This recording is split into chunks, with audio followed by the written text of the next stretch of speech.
Hey guys, Dennis here. Chrissy. Muddy Water Search and Recovery. And we're going to do the case layout for the Springfield 3 that we've been mentioning. Yeah. Reading over the, what do you want to call it? What is that?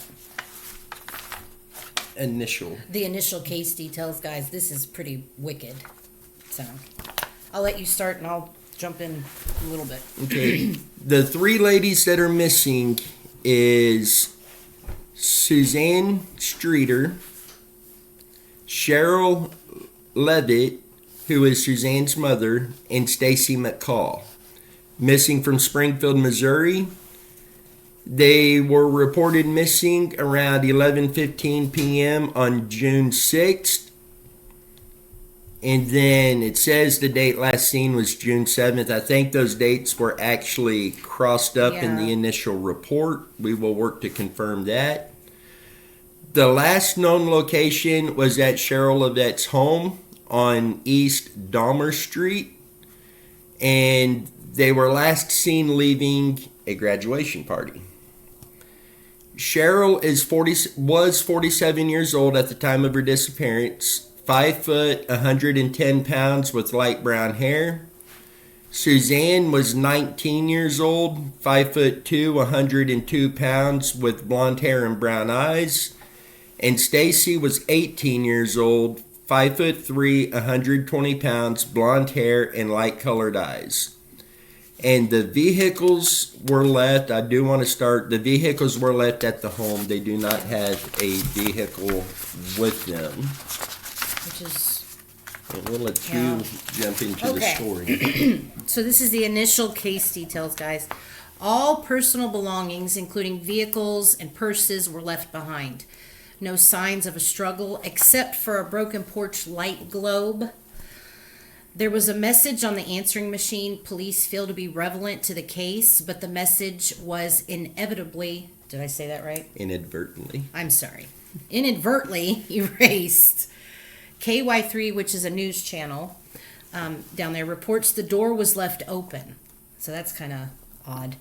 In 97, Robert Craig Cox, a convicted kidnapper and robber, claimed he knew the women had been murdered. He knew the women had been murdered and the bodies would never be found. The message on the machine was from unidentified, male who made sexual innuendos. Seriously? Yeah. Okay. What's that? A tip. Okay. Wow. A tip came on that they're burned? Is that right? Buried. Oh my God, Denny. Buried in the foundation of the south parking garage at the Cox Hospital in Springfield. I hope not.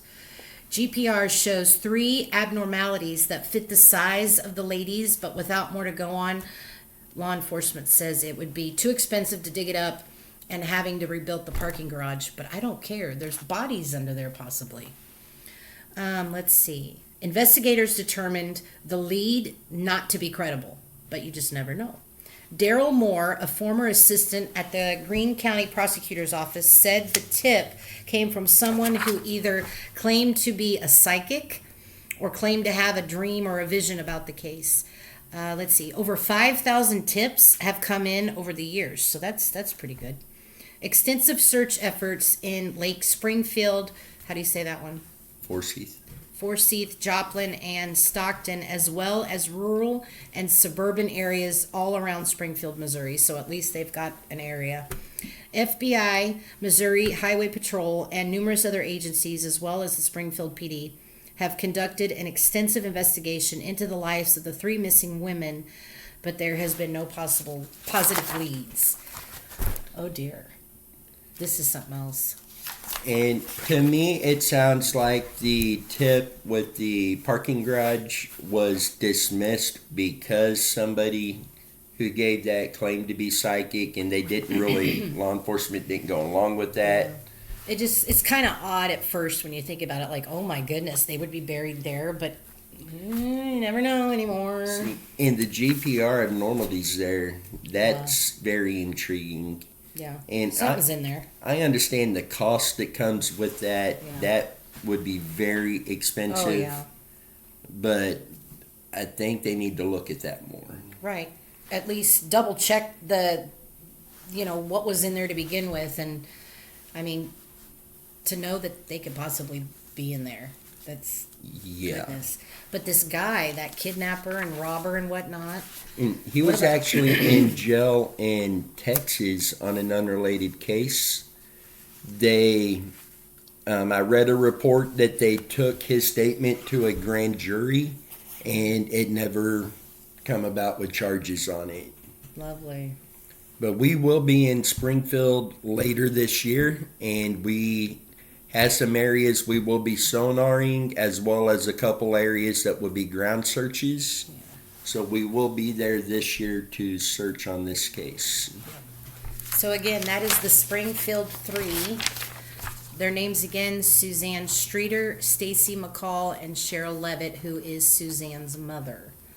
All disappeared in what? June 6th of 92? When did they? Yeah, so June 6th of 92 from Springfield, Missouri. My goodness. But yeah, I was dreading this one because I knew this was going to be a pretty bad one. But anyway. And our thoughts and prayers go out to the family. I know they are extensively working to find answers.